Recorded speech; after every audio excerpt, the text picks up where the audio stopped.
No, I think too.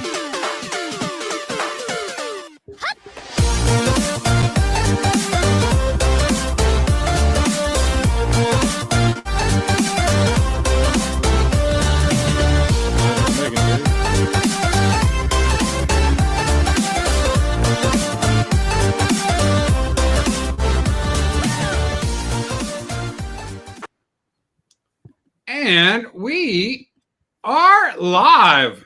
Hey, way to see you guys. This is going to be such a fun show. I've got an eclectic group of people in here. And we have a nice little avatar over there. And we're talking, the chat is going off the hooks. But let's start introducing some people here. First up, in fact, how do I make this guy big? The first up, the best troll in the entire world, Jackson Roykirk, who probably has more subscribers than anybody else here. Tell us a little bit about yourself, Jackson. Well, good evening, everyone. Good evening. Yes, it's me, Jackson. Glad to be here. Glad to be invited. Glad to be anywhere. Yeah, just hanging out with you guys, and hopefully we can figure out all of this stuff about us adults, or quote unquote adults. Quote unquote. I saw Bill do the same. But now, right up, well, we're going to go with Genome Presents next. Oh. Dave, you have been on this show before. Tell everyone a little bit about yourself. And by the way, is that a Nintendo 64 controller to your right shoulder? This guy? Yeah.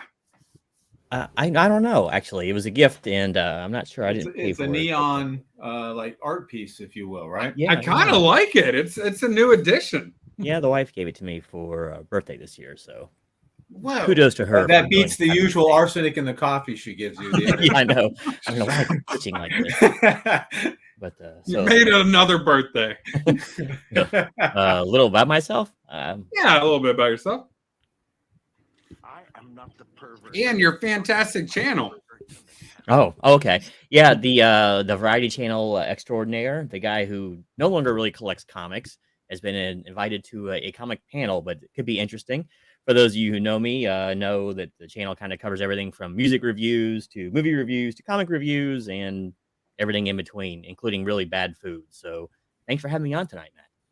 Hey, you have the best Dollar Tree gourmet reviews on all of YouTube. So you got something going for you, bud. Yeah, gastrointestinal problems.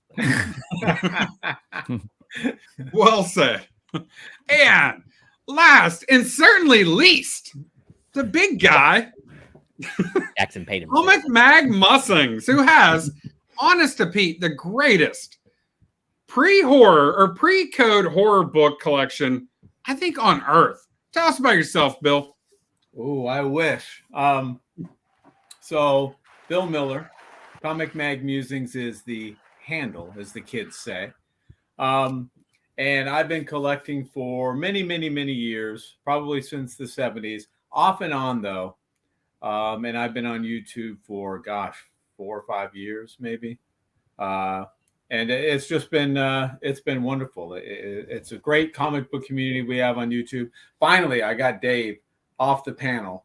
He's so sick of me already. He's put on the little avatar. You know, it's not easy to get rid of Dave, and I want to say thank you very much. Yeah. The stream's really going to liven up now. And thank you, Jackson, for changing. Normally, his avatar is the peeing Calvin, but he wanted to clean it up for your stream, Matt. So thanks, Jackson. We appreciate that. Respect for Matt's channel, unlike yours. Yeah, I think he has a pooping Calvin whenever it comes on mine. Mm-hmm. I think he does, actually. So anyhow. Thanks for cleaning it up there, Jackson. But let's get on to the chat. You know, say hello to some people. And here's Joe from Anachronic Comics. He's going to be here with us a little bit later. And new Blue Wrench, Madam Blaster. Okay, just earned our Blue Wrench today. I have to be honest, Madam. I've tried to give it to you before, but there was a couple different Madam Blasters in the world. And I finally got the correct one tonight. Okay, so glad to welcome you aboard. The OG Blue Wrench. Tina Carenson. Nice to see you, Tina. And who's this guy? Should we rage on sub him, Bill? I don't know. Yeah, I think so. Yeah, Rage I on do sub every him? day, but then I sub them back the next morning, so it doesn't matter. Oh, I am digging the sound effects. Let's see who else. We got Matt Woods Comics. I don't know that guy. Oh, our good buddy, Steve White. What's up, Steve? Steve's been on his channel multiple times. Always brings a great conversation. I can't say enough good about that guy. I got some more Madam here. You see, she saw the blue wrench. The one And and only. Rob Boswell, Chuck Hensley. I always say Chuck Hensley. It's Chuck Hensey. We said hi to Rob. Oh, my good buddy Elias. Nice to see you. And I don't know. Have we seen any more? Oh, who's this guy? Oh, handsome devil he is. He is a very handsome devil. Said no one ever. True, See, you true. thought I was going to compliment you there. True. Nope, can't play that game. Oh, here's our buddy, Gary B. Always great to see Gary B. Usually. And Signature King. Welcome to the channel. And Phil. Oh, we're getting a lot of good people in here. My buddy Ranger Sly. Good to see you. What's up, Sly? I met- You made it. I met Ranger Sly on Genome Presents channel. Thank you, Gino. Okay. That's back during the Fallout streaming days. The Fallout, yes. And where are we at now? I think we're at the end of the chat. So, first off, let's see. Who wants to go first today? Thanks for volunteering. Jackson. He is up first. Me. Okay. Yeah. So anyhow, last week we really started talking about why do adults collect comic books, and we want to delve further into this. And I don't want to spend a whole lot of time, but just so that the people in the chat, they can get to know everybody in here, I want to ask what got you started. But before you do that, I do see a good friend right here, Desired Comics. Nice to see you tonight. But anyhow, Jackson, what got you started to collect comic books when you first got into the hobby? Well, again, I'll try and be brief, but I want to give a little prequel to how I started because it's a funny story that my mother loves to tell that I don't remember too much. But spring of 1969, I'm in kindergarten, 5 or 6 years old, and she goes to a school event. They're having a fundraiser, and she comes back with a little handful of comics, hands them to me, and I go, "Oh, cool, comics." Now, how I knew about comics, where I had seen it, maybe some kids had them at school, maybe I saw them on TV, I don't know. But, I knew what they were, and she was happy. I proceed to take those comics, roll them up into a little tube, and march through the house. And that's the end of those books. Yeah, you probably had like Silver Surfer 1 and Exactly. Fantastic 452 in that. I want a time machine. I want to be able to at least be able to see what it was that I got rid of, that I just mishandled and mistreated. I could have an ASM one or, who knows. You never know. But So as we I go want through to the say next, hello to Anthony here, my buddy from Pennsylvania. so we go through the next couple of years, and I discover, of course, comic strips in the paper, school Scholastic Book Club. I get the Peanuts paperback books. So I'm starting to gain a love for the form. So we go to November, December of 74, go with my parents, a couple that they know, and their daughter. So there's 6 of us piled into a station wagon, going to go pick out Christmas trees for our homes. On the way back, with 2 trees on the top, the 2 dads who did all the work wanted to stop at a convenience store for some liquid refreshment. And there it is against a big plate glass window in the wrong place with sun all day. But there it is, a wonderful spinner rack. Nice. And I pick out 2 books. Now, I don't know if I limited myself or my dad said, only 2, whatever, but I get 2 books. Of course, it's Superman because everybody knew Superman. I saw him on TV. He's in the Saturday morning cartoons. There's a half-hour show after school, with this guy from the 50s, the program there. So, of course, I picked that up. And I pick up another book. There's a strange, bald, silver guy on a surfboard in the air. And he's being hit by a flying a guy who's on fire, shooting him in the back. The silver guy has beams coming out of his eyes going into this orange rock guy. This girl with red hair is, stretching across trying to grab the silver guy's arm. And there's another guy down the block, but his arm is reaching the whole length of the block to grab this guy. I'm like, I've got to get this. Open it up, get home, open it up. It's the first book that I look at. Battle Royale. Ooh, this book is sophisticated. They put the adjective after the noun. It's not a royal battle. It's a battle royale. Ooh. Completely different. Just the story, Rich Buckler art, Joe Sennett inks, Roy Thomas writing, changed my life. Absolutely wonderful. Get to the end of the book. To be continued. What is this? I've got to go find more. Oh, well, let me read the Superman book anyway. And I even forgot what the number was. I had to look it up too because I got rid of it. 283. It's one of the many times that they, Clark had to assume a third identity in order to throw somebody off on his trail. Is this where he wore his glasses different? Put him down on the end of his nose as opposed to up high? Yeah, completely different. Supposedly business guy on Wall Street or something like that. I had to look, like I said, I had to look it up. But here I'm 11 years old. I'm not smart. I'm still not smart. Nothing's changed. But I felt so not fair. I'm sorry. I felt so cheated by this story, so talked down to by the level of the story and what it, how it all turned out to be nothing in the end. It's just like, what is this? This is nothing like this Fantastic Four book. So I avoided DC books, kept getting the Marvel banner. I started looking for all the Marvel Comics group across the top of the book, and that was it. I started, getting on the hunt and starting noticing anytime we'd go to any kind of convenience store or place, the first thing I'm looking for is the spinner racks. And like I said, I just changed my life at that point. It is life changing, isn't it, when you finally get into there? But now, this guy, are you ready? Oh, Dave, how did you get into it? Do they even sell comic books in Florida?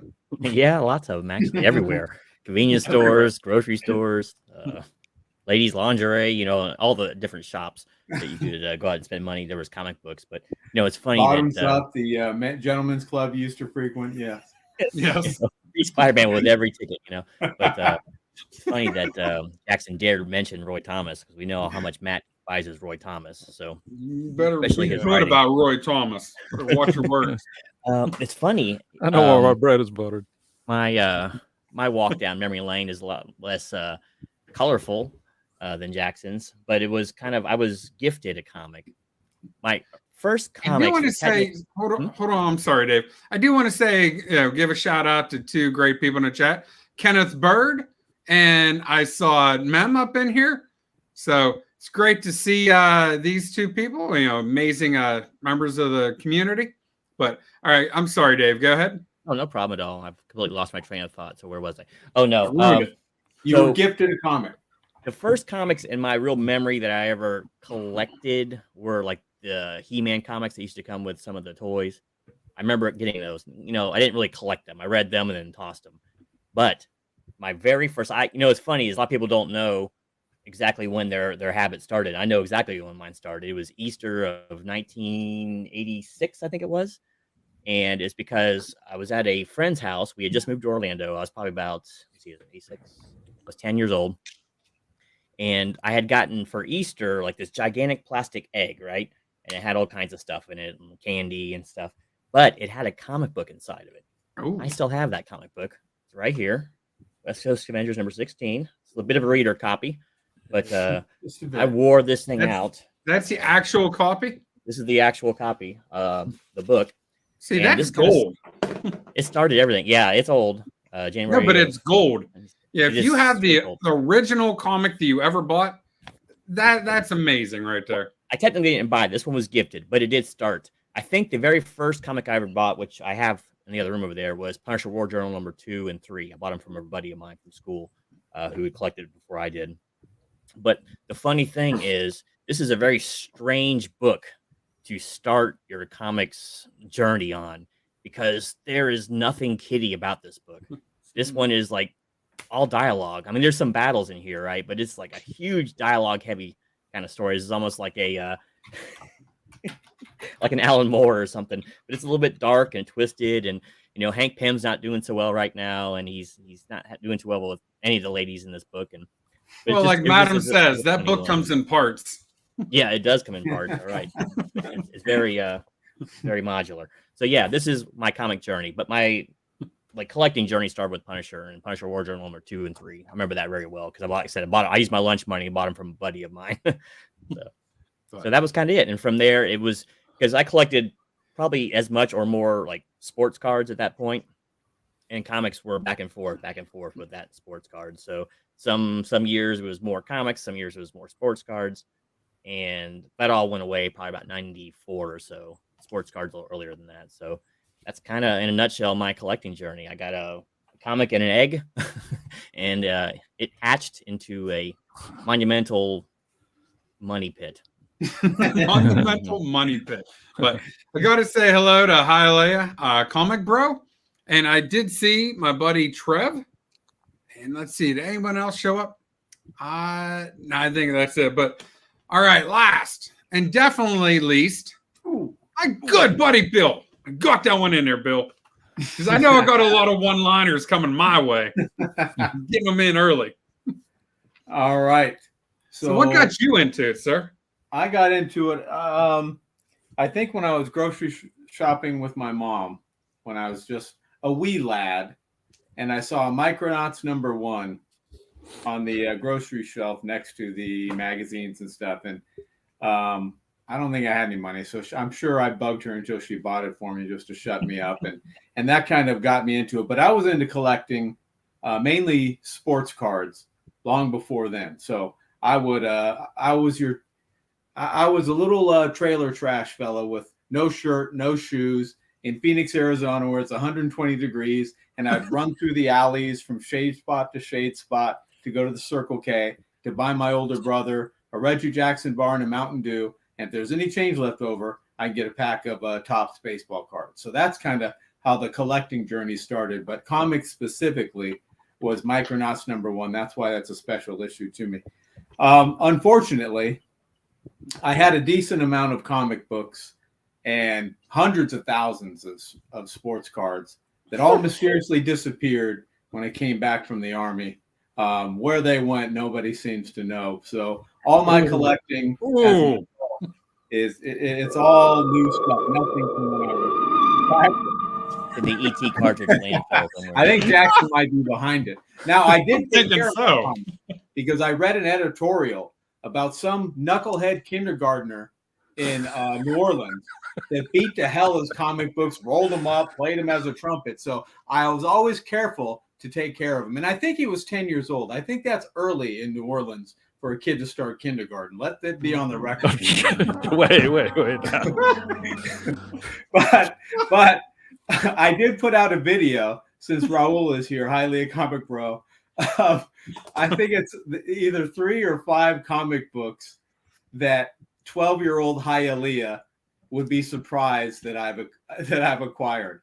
And if you haven't seen it, go check that out. It's worth a laugh. Shout out to Raul. What's going on, Hialeah Comic Bro? So that's how I got started. I want to stress to everybody in the chat, all 3 of these amazing human beings have really awesome YouTube channels. Please make it a point to go over there and sub up.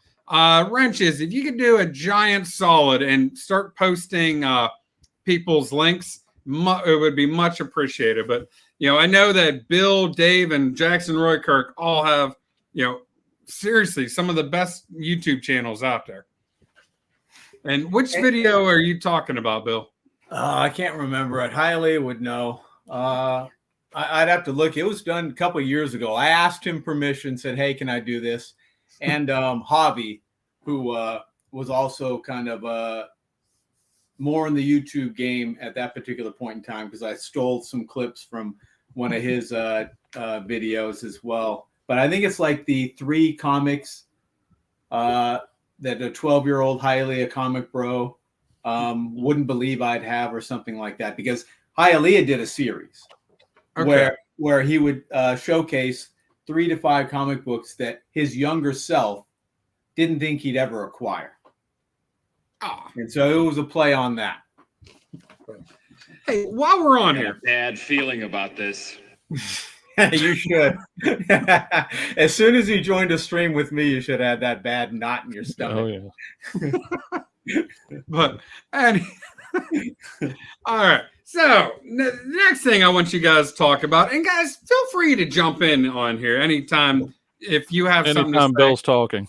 Yeah, exactly. Especially when Bill's talking. But why do you continue? And Dave, I want you to be truthful on this, because you don't continue to collect. But why do you guys continue to collect comic books? First off, I want to say, for anybody who's looking at my channel for the first time, you're probably saying, "What the hell is this?" It has nothing to do with comics. And it's that when I got into YouTube over 10 years ago, it was just basically to upload a bunch of old VHS odds and ends that I was throwing away. So I said, there are channels that like to do this and have all of this old nostalgia for commercials and TV things. And so that's what I started. Then I found the comic community much later. And so that's why none of my I don't do any original content. So if you guys go over there, please don't be too shocked or disappointed. You still have more subs than I think some of us put together. Okay. So. Well, again, it's just time. Like I said, I started in 2010, 2011, and some of those videos finally have got one of them's like over 1 million views. But again, that's a slow burn. It took 12 years to do that. Incredible. Incredible. That's mind blowing. Just 1 million views. That is just 1 million. I could do better. If I get over 100, I'm like, wow, what did I do differently in that video? That's what I shoot for. I shoot for 100, Bill. I'm happy. So 1 million. So sorry about that. Well, why do I still collect? Well, it's some of it you touched on with the 2 gentlemen last week, is that I think a lot of what they mentioned was they still enjoyed. It's still fun. Still reading those types of stories are fun.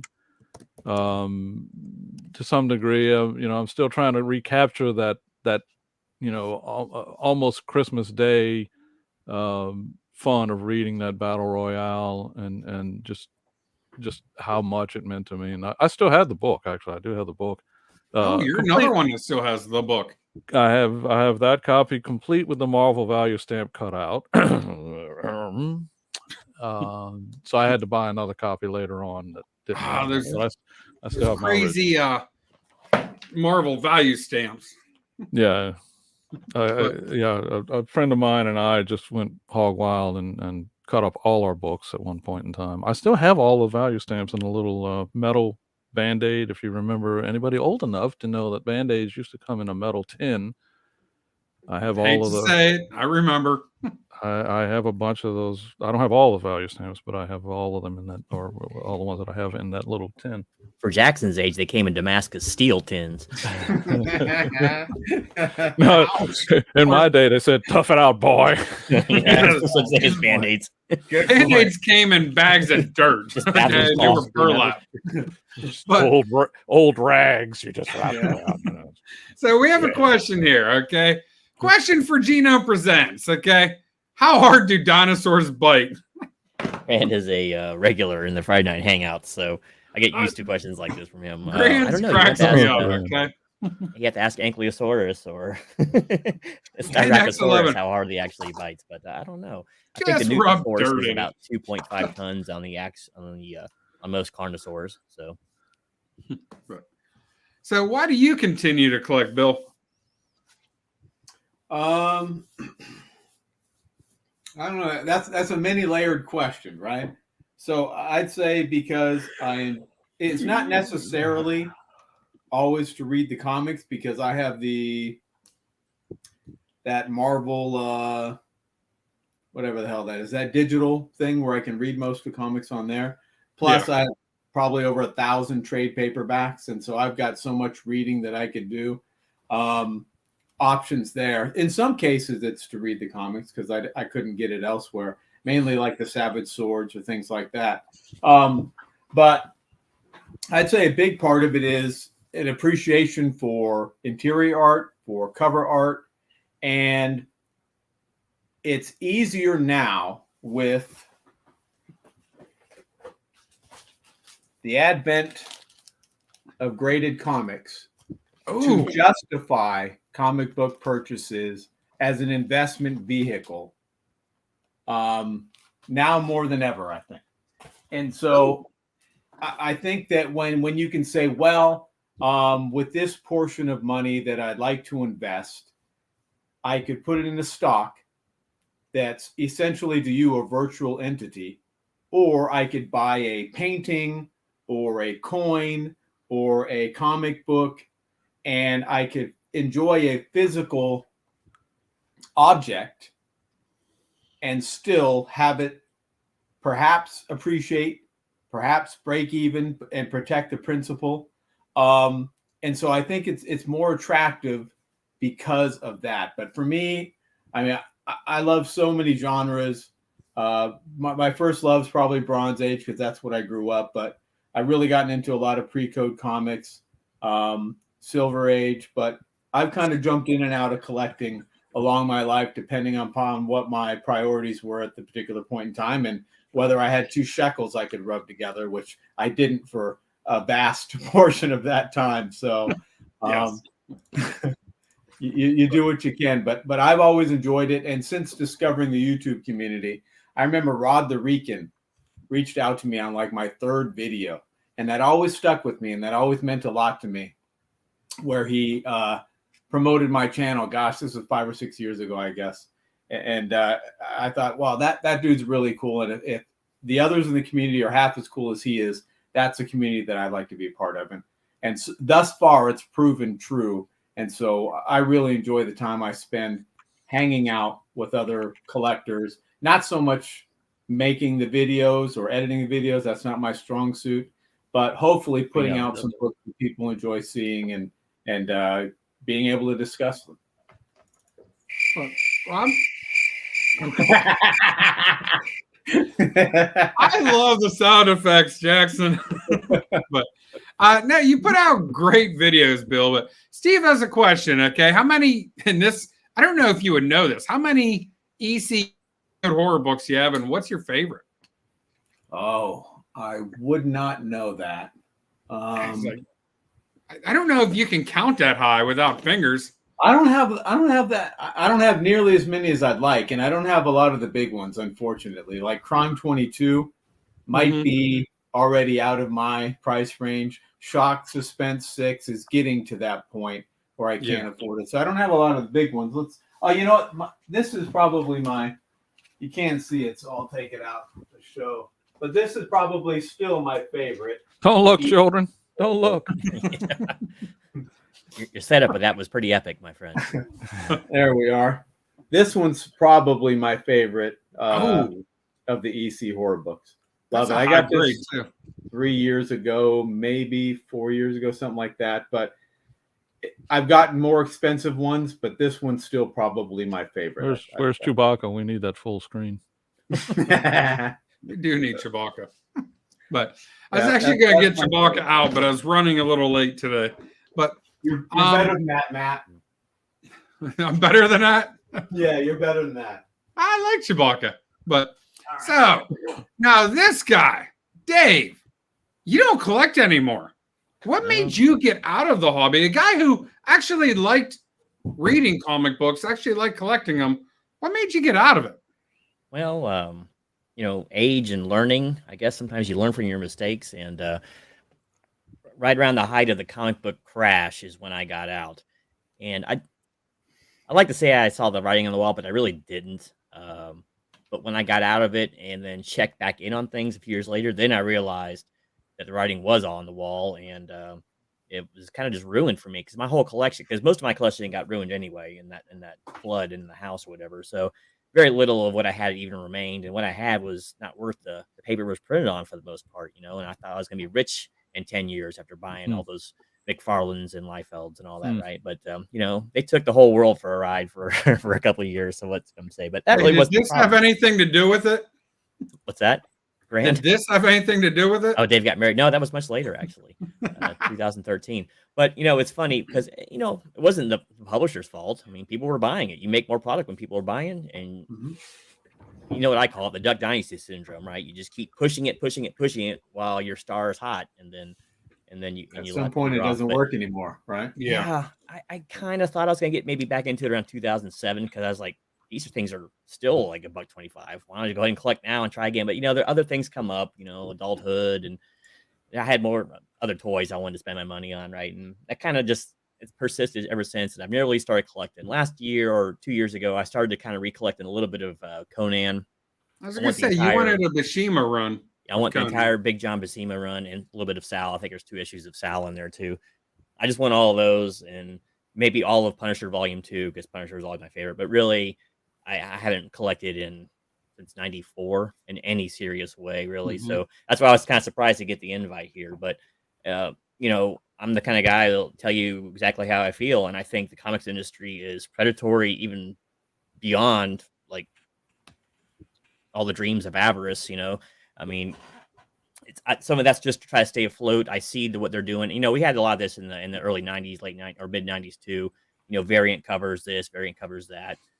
But it wasn't quite so prevalent, and they sure didn't do it with number ones like on the regular like they're doing now. And I just see these practices. I'm not a fan of the art style, really. I know a lot of people make fun of like the Copper Age art, but you know, someone gonna tell me that Mike Zeck's a bad artist. You know, he had plenty of Copper Age run, and you know, there's so many great artists that were either cutting their teeth or still carrying over from the Bronze Age, still working. You know, Ron Wilson's and all that in the Copper Age. So I can't look down the art, but I mean, it was art. And I am just not a fan of the digital art style. I'm not a fan of what the art style is morphed into in the newer books. And a lot of the business, I don't agree with them. I don't like their practices. I don't like their stances. I don't like how they abuse a lot of people on social media. So I just don't give money to people who hate like half of the target demographic. So, you know, all those things together kind of just lead me away from the industry. Outside of collecting old keys, you know, I would have no problem doing that again. And once the business is up and rolling, I got more disposable income again. There are some old keys I would love to go back and get, but you know, as far as like everyday collecting, that's done. It's not going to start again unless there's some huge diametric shift in the industry itself, and it's struggling so much in some ways. At least from the research that I can do, I'm not sure if it can recover, but it has a lot of backing. You know, you hear a lot of doom and gloom, but then again, they're still there. So. But for me, they died a long time ago. And, you know, I do want to get to the chat here in a little bit, but I want to stress a point. You're invited here because you're very knowledgeable about comic books. And, buddy, here's the truth. We can't just all, you know, say great things about the comic industry because not everything about it is wonderful. Your opinion is absolutely, like, appreciated and it matters. And it's a true, you know, opinion of it. Now, I don't collect everything, but there's a lot out there that I really do like. Bill's the same, Jackson's the same, but at the same time, I think everybody's thought about getting out at one time or another. Yeah, and just to piggyback on what Dave said, I don't think Dave's opinion is novel. I think a lot of collectors feel that way. And I think that once he gets his priorities where he wants them, and his business starts taking off like I know it will. He just started a new business with a partner, by the way. I do see him. I'm putting on my Nostradamus hat. I do see him going back and targeting some of the Bronze Age, Silver Age stuff that he really enjoyed, that really spoke to him. And that's not necessarily linked to anything that's going on with today. A lot of collectors out there don't collect modern comics. They just collect Gold Age, Silver Age, Bronze, Copper. And so that I don't think there's anything odd or strange about that. I think it's quite normal for a lot. Yeah, Right, well, you hit on the head. That's more normal than what a lot of people think. And there's all kinds of collectors. There's collectors that read current books, and like you just said, Bill, there's people that they haven't bought a new comic book in 30 years, and they're still collectors. But, Yep. Darren is they're in buying older comic books. Right. Doesn't mean Yeah. they're not buying comics. They're just not Right. buying new comics. right, and I Yeah. should clarify that that's where I am. Is that I might pick up an occasional new book, or I call it new, but I think the most recent thing I got was from 2014, based on a suggestion or advice of Bill here. That half That past. Gem in the Holograms title I told you about. Right. Yeah. Yeah, the My Little Pony variant. Yeah. And that was Jackson's foray into becoming a brony, by the way. Yeah. the backstory. That's the next show. But But yeah, newest I one I think have is Madam Blassie had a 2018. question. So, She asked, Jackson, do you ever show your face on camera? No, I haven't yet. When that day comes is when when the apocalypse and the internet will collapse. I figured then it'll be safe for me to show my face on. And here's another collector, Ranger Sly, who has a great collection. But Ranger Sly stopped collecting, in the mid 2000s. So, Dave, you're in good company here. But anyhow, here's the other thing too: is if you get down the nuts and bolts of what makes something valuable, it really only makes sense to go maybe early Copper Age and below, outside of some maybe really rare current stuff, because really that stuff holds value. It's just supply and demand. There are so fewer mint copies of those, 70s, 60s, 50s books that those are always going to appreciate. It's like a stamp, right? They're never going to recreate those stamps again that were, printed back in 1890 or whatever. So that makes sense completely as a collector. So if you are a person who dumps their money into like Silver Age books, makes total sense to me. And I give that my thumbs up and approval right there. Yeah. Because there wasn't 10 million of those printed. Well, and there were more printed back then. They weren't collected is the thing. The sales numbers back in the day were a lot higher than they are now. But that being said, there are a lot more individual issues printed today than what there were back then. Right, especially with the rise of variants. You could have a number one that has 30 variant covers to it. It's amazing.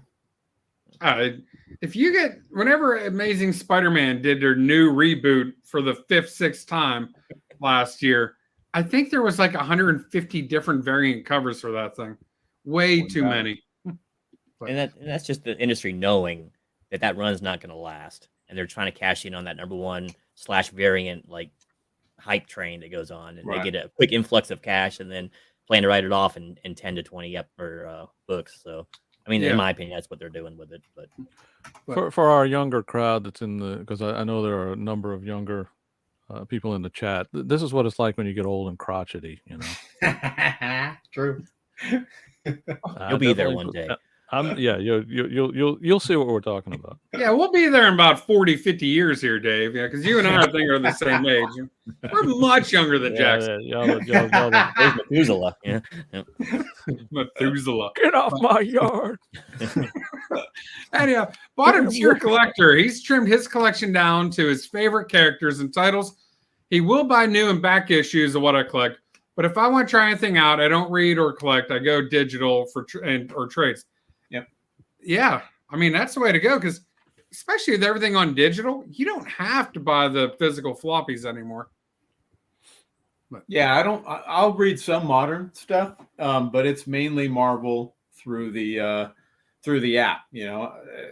That's the greatest program, I think, for like $65 a year or something like that. You get access to so many titles, but generally, I'm just not a fan of the quality of writing of most modern titles. But there's some good writers out there, and if you've already got the subscription, I'll take a chance here or there. It's just it's more of a matter of time, finding the time to be able to do that when I have so many other obligations. It makes it a challenge. Yes. Now, I'm starting to get into books like this, from the 60s. F Troop, okay?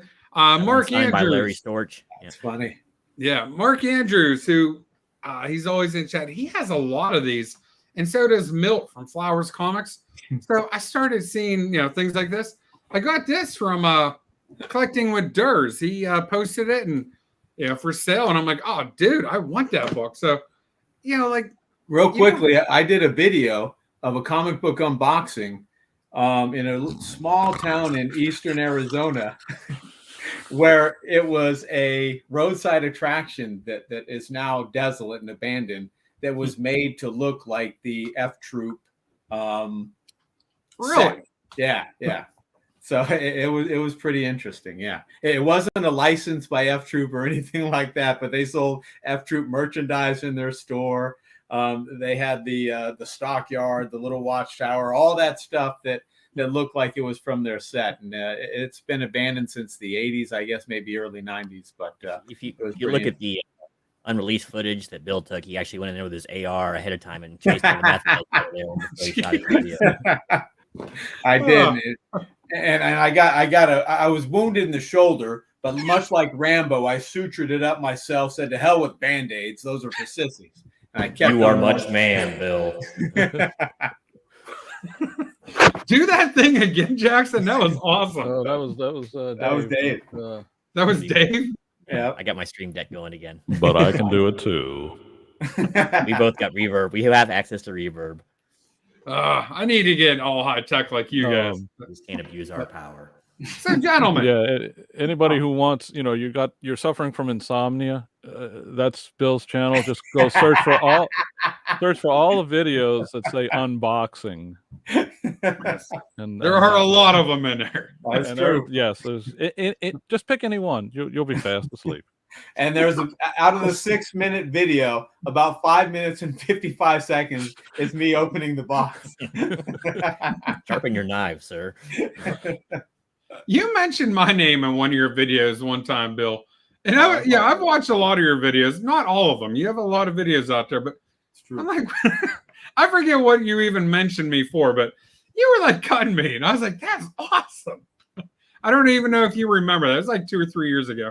I had a back pain and I was on heavy medication. If I said something kind, it must have been when I was heavily medicated and didn't know. Oh no, it wasn't kind at all. Oh, okay, all right. There No, it was all good tongue It in should have cheek. been disparaging. Yeah, I'm sure. Yes. Yeah.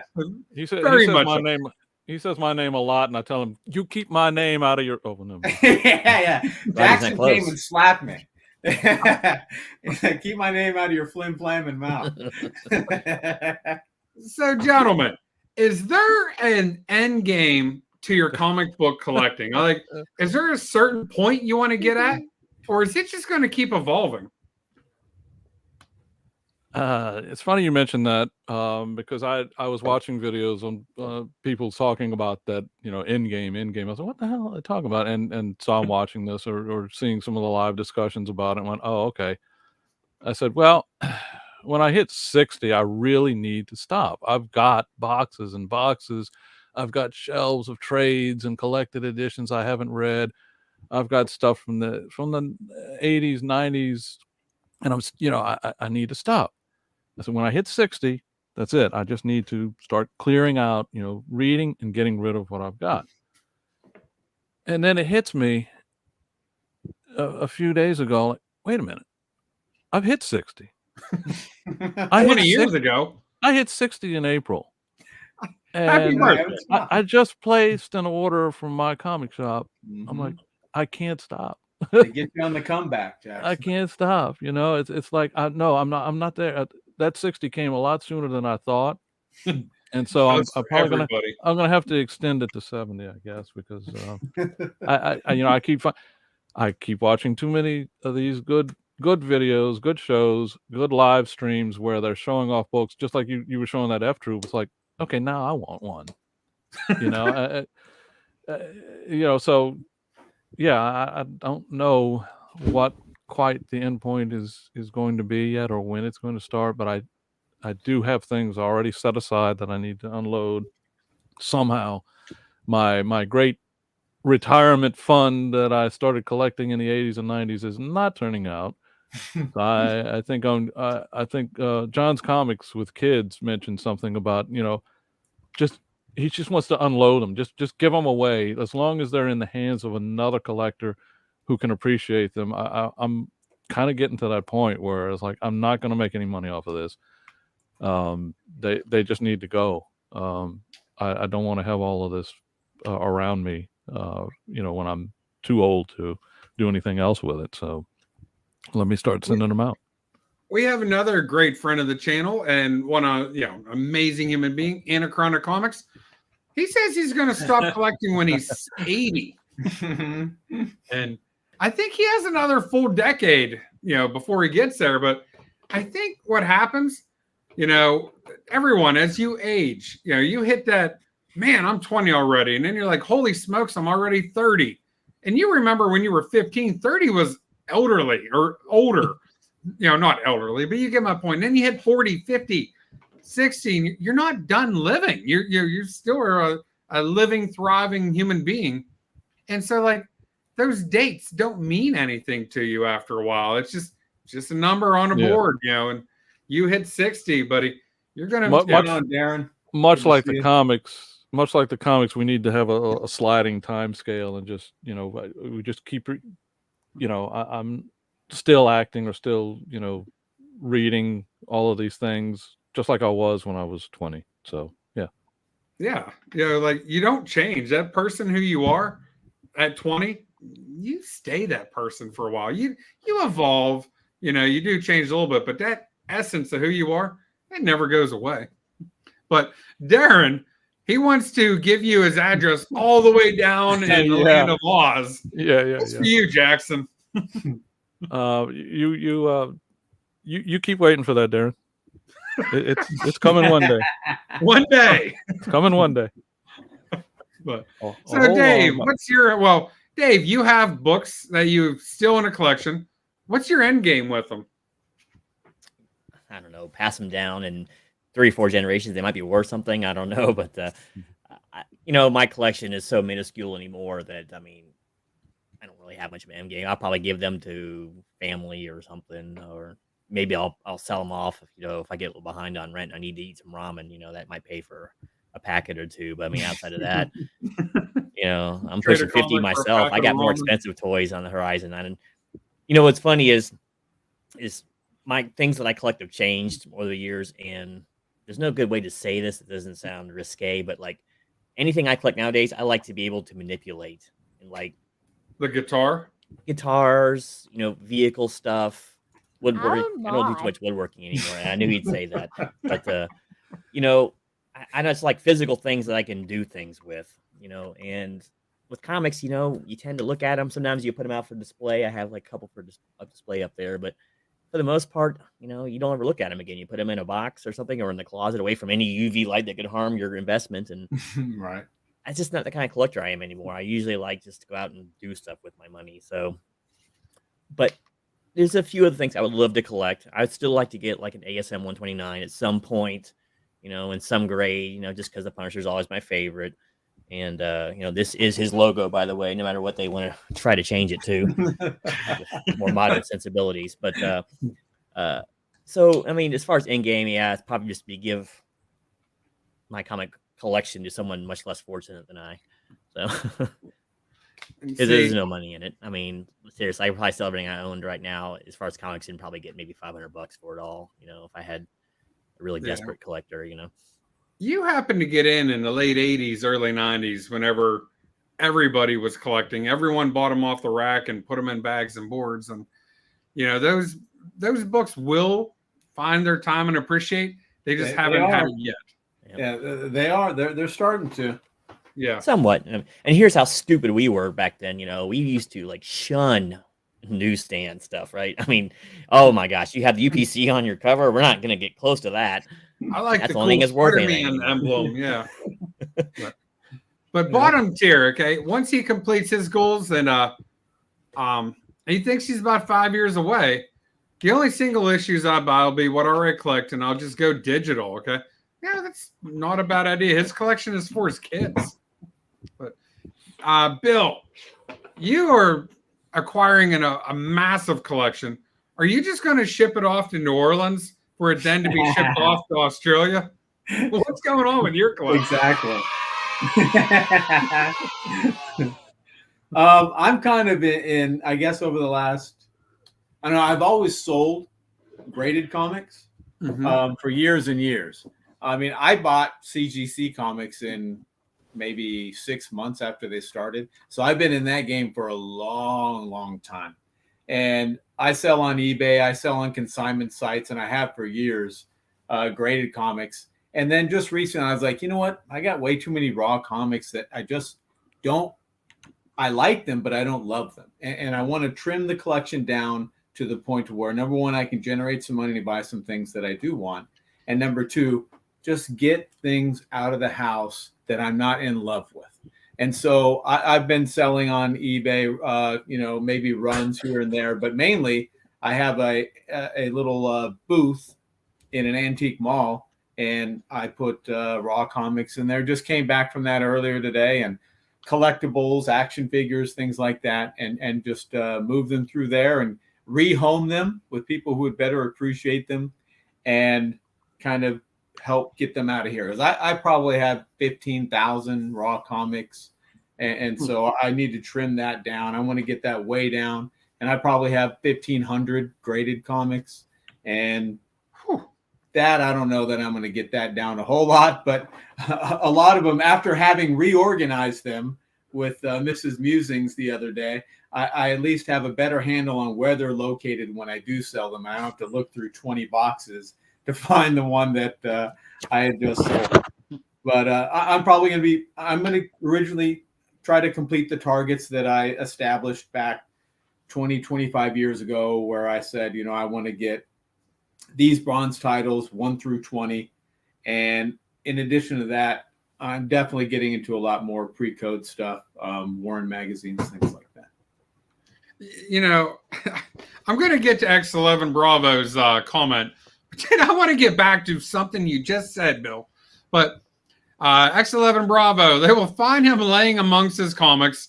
And if he's alive when they try to haul him off to the old folks' home, he'll be met by a hail of pull tabs and fullbacks. Yeah, that is true. He's going to go kicking and screaming. But did I just hear 1,500 slabs? Yeah. Well, there's TJ's out there. So well, he's got a lot. He's got more than me. But yeah, I do have a lot of slabs. Whew, that is, I do have there's a handful of people, and I'm not disparaging anybody, but I've heard a handful of people absolutely trash anybody that will slab a comic book.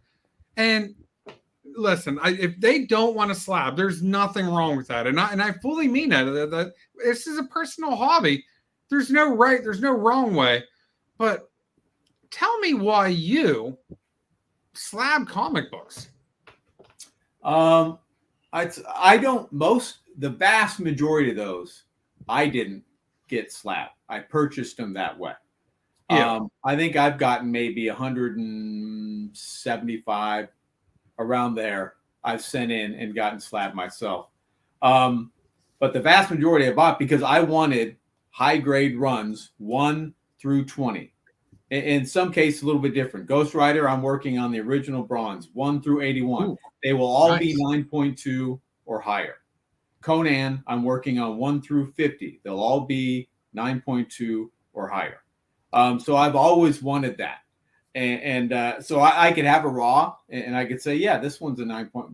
But it isn't if it hasn't been graded, right? There have been many predictions I've made where I've undergraded or overgraded. So, and at some point when I'm either incapacitated because Jackson's finally succeeded with his voodoo doll, or I pass away, it's a hell of a lot easier for those that I leave behind to liquidate those comic books and actually get some semblance of value out of them when they're slab versus raw. I've sold years and years. It's hard to sell raw comics on the internet and make it worth your while. It's very easy to sell a slab comic because the number one thing that anyone's going to argue about is condition. Well, you can't argue about the condition because you both agreed to accept that this third-party company will be responsible for assigning the grade. So if it's a 9.2, the buyer sees the condition, the seller sees the condition, and that's been eliminated. I don't have to worry about this book. It's a 9.8. Yep. Now, I mean, and a lot of people think and they 9.8 check is for perfect. restoration if you're selling older books. That's another big concern, right? Yeah. So you can just go on down the list. I respect, because my brother's the same way with sports cards. My older brother, he couldn't stand the idea of PSA or Beckett grading cards. Said it was ruining the hobby. I totally get that. But my point is, if I'm going to invest money into this, I'm going to be smart enough to be able to get my money out of it. And that's what I've done. Honestly, like, I like your thing. And I haven't done a whole lot of talking about why I collect or whatever, but my end game is my kid. My kid's, he's a teenager. And I think I've said this before, but he was really into it when he's young. He went through a period where he wasn't. When he was like 13, he was into comics. And he's a teenager. One day he does, one day he doesn't. One day dad's cool, one day dad's not cool. And same thing with comic collecting. But he wants these books someday. And that's what I want to do. And if I can make this collection not be a burden to him and something that he could flip and sell or, help his kids out, whatever, that would be what my end game is. That would make me happy.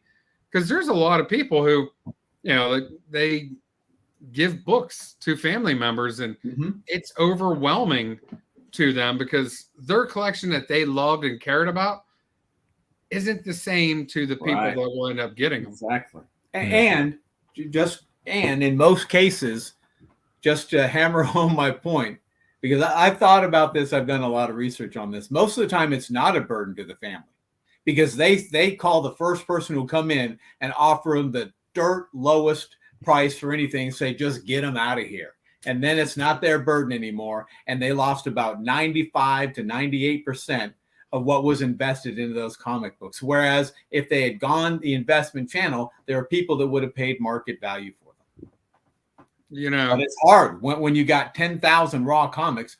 Who on earth would go I wouldn't do that. Who would go through and sell all those? They wouldn't, right? No. So some vulture is going to come in, swoop up, take them all, then they'll go slab them and sell them for a premium somewhere else. That's generally the way it works. But, CJ, aren't adults and overgrown kids, aren't they the same thing? But I always fun to have it. Let's see who else. My promise slabs is inconsistency. That is an issue. Joe's talking about his family, but yeah, you need to have them cataloged. Okay. I want your books too, Joe. Add me to that list, would you? Yeah. Ship them off to New Orleans and they'll get shipped off to Australia. Yeah, they won't. That's a dead end zone right there. They never get shipped anywhere after they hit New Orleans. But X11 Bravo, having them graded helps your loved ones. Yep. There's a lot of people that get ripped off, unfortunately. And Gary, especially if they go to local LCS. And I'm going to defend the local LCS. They're running a business. True. They are helping people by buying those collections that they're not willing to go through and do the research to figure out what the actual value is. So, sometimes, the LCS is taking all the risk, because what if there is restoration in those books? What if, I forget, somebody wrote Shane, I forget. But anyhow, some Shane wrote his name in my copy of ASM 129. And I'm like, yep, little Shane, I got his name. So, those LCSs don't. Autographs usually enhance the value, Matt. So you should be good there. Is that Alan Ladd? Is that his pseudonym? Yeah. But the Shane pedigree. Exactly. And Comic Journey hit it right on the head here. Like, I hope most people that are collectors don't collect for the value, for the financial gain. But at the same time, you can't deny that there is a legitimate value to a book. And he's right. The insurance will, if you have them documented, the insurance is more likely to cover them. Yeah, I have this argument with what's going on, Matthew? I have this argument with Roger, with Metarog from time to time, where he says, I don't consider the financial value.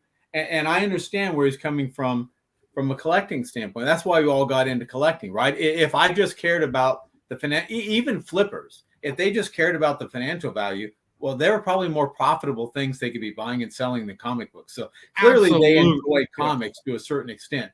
But I think you're doing a disservice to yourself and your family if you completely ignore the fact that you're spending money and you're ignoring opportunity costs, other things you could be spending money on comic books and not thinking about any investment potential thereafter. To me, that doesn't make any sense.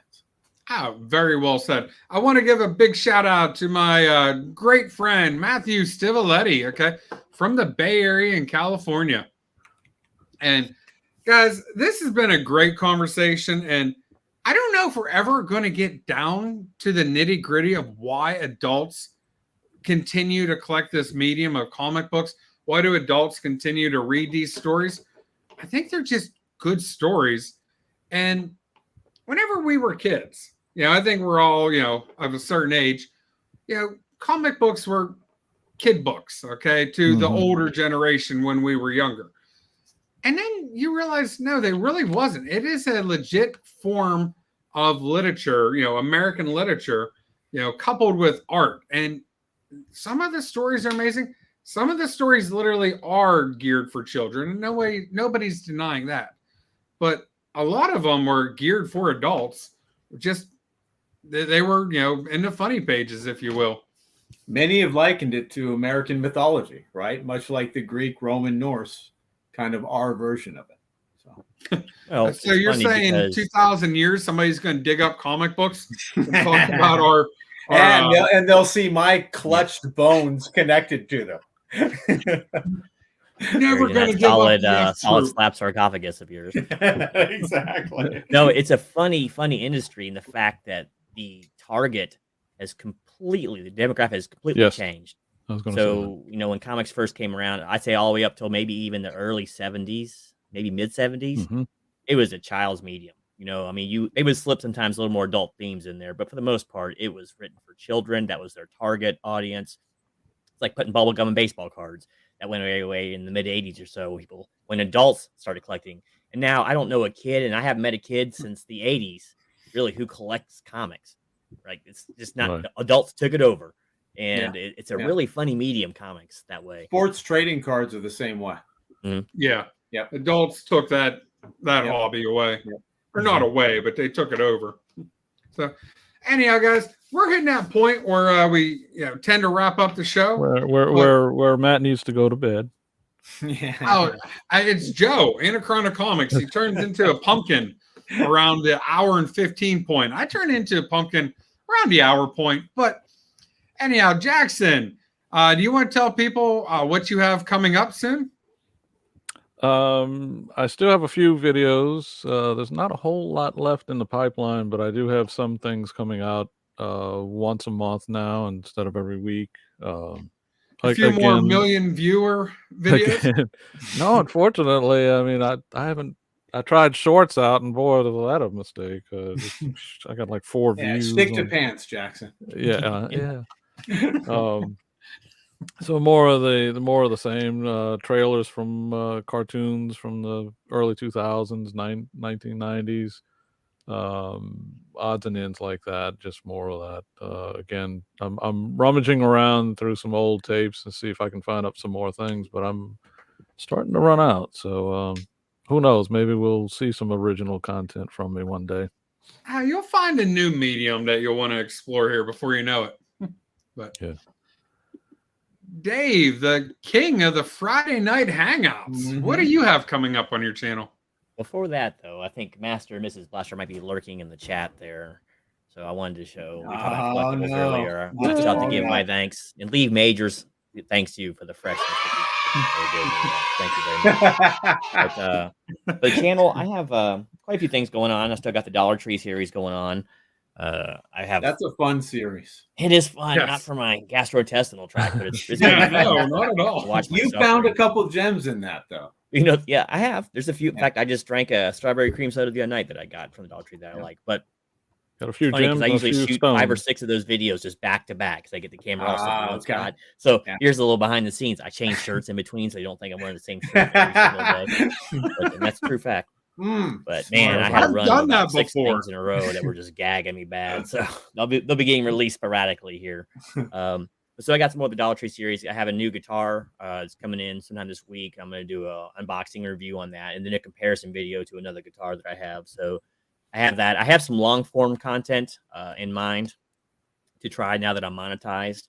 So there's that, and just how it goes with the channel. Whatever flight of fancy takes me is usually where I wind up going. So variety is the name of the game, and that's where I like it. Nice. Last and definitely least, our own Bill Miller. All right, real quickly, I'm going to show you some competition because we're in our microcosm, right, of comic book collecting, which really isn't that big. Like coin collecting dwarfs comic book 100%. Yep. But here are some other reasons why people get out of collecting comics, right?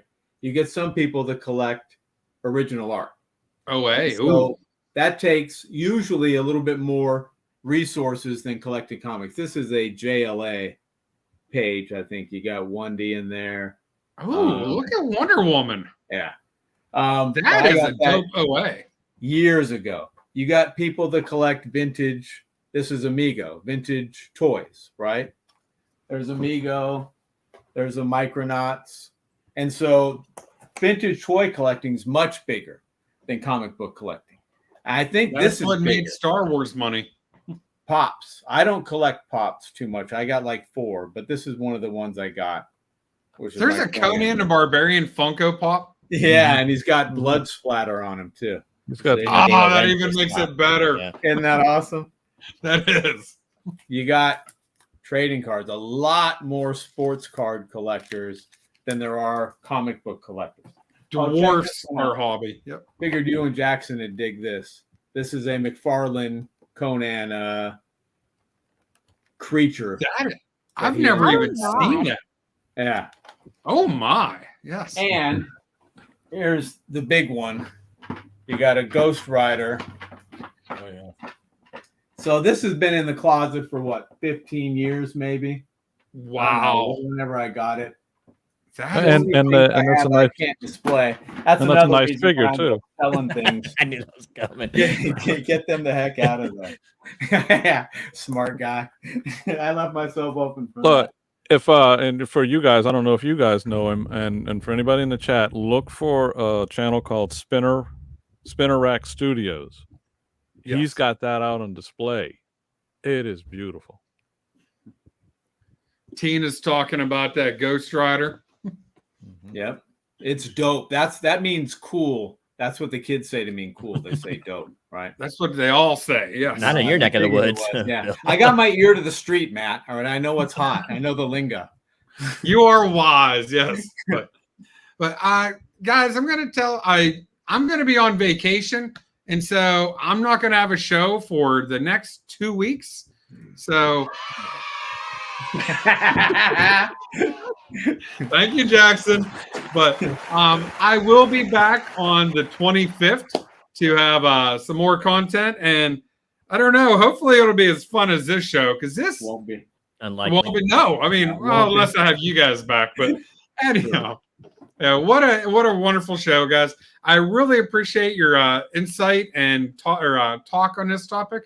But this is something I've been talking about for I think 3 weeks now, and I don't know if I'm ever going to get to the bottom. Why do adults collect? I don't think there is a true one answer. I think it's different for every single person out there. But Tina, thank you very much. I'm hoping to have a good time. But hey, guys, I want to. Trevor kills me, but I want to thank everybody for watching, and you guys have a great night. Good night, everyone.